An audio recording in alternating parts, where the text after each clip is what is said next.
I know this has got to be difficult for you to talk about, but can you just begin to explain the ordeal that you went through?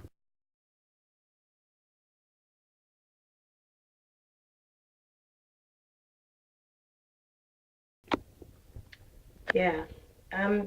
When Mark first moved into my team, I was really, really pleased.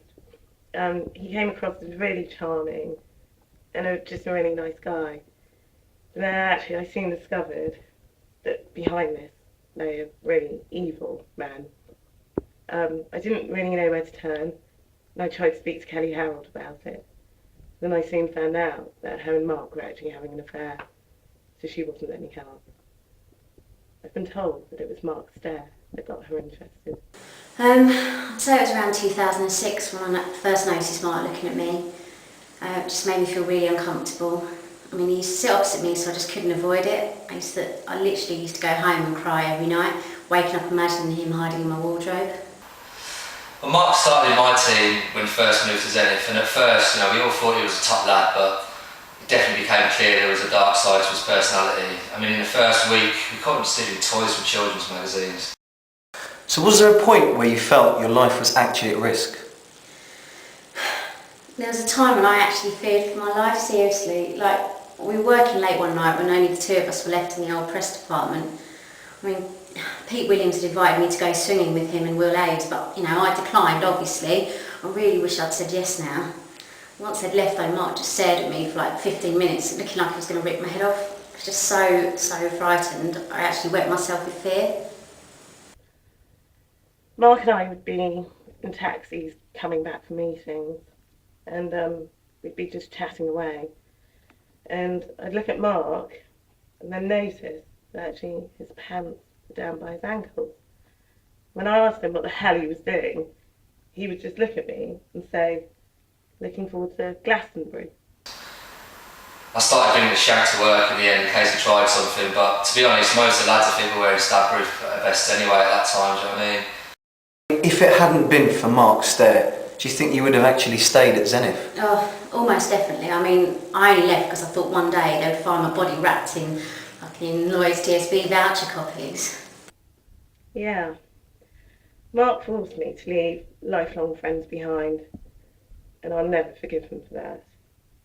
He forced me to abandon all my posh friends. The yachting club won't have anything to do with me.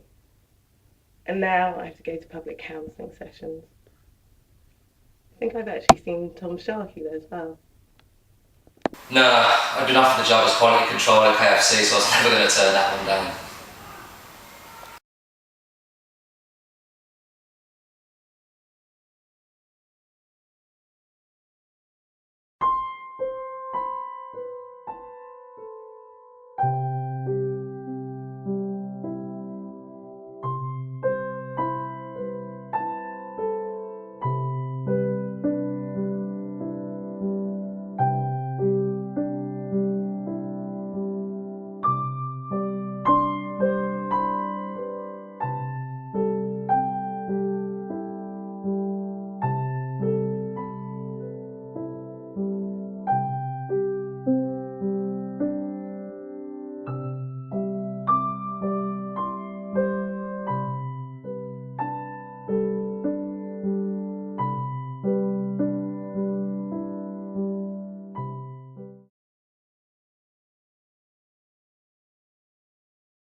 So we've been informed there's actually one of Mark's victims that's still actually alive in this building possibly. So we're going to go and try and have a look.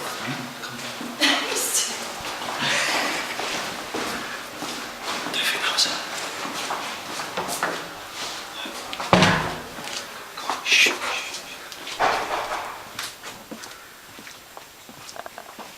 Oh, here she is. Oh, okay. Can we just start by asking your name? Laura Gamble.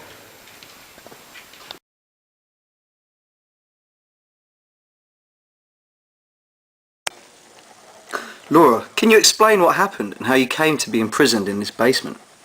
Well, when Mark and I first met, I didn't even really like him. I thought Ben, Dan and Chris were so much better looking, but they were taken at the time, so I settled for Mark. I even tried it on with Pete, but he just didn't want to know.